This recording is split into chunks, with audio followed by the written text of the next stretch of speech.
So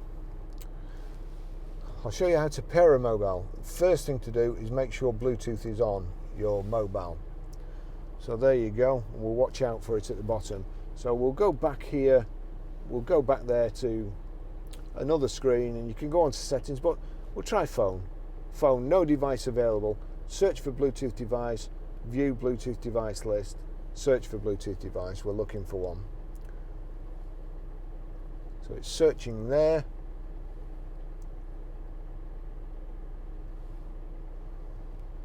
Well, it's picking up two cameras and somebody else's, probably the dent man who's just out there, his phone. It's found my iPhone there. So we'll click on that. Connecting Barry's iPhone 10. Please wait, key 0000. So 4 zeros, 000 pair. Do you want your contacts and favourites to sync? I don't, I won't be using it again.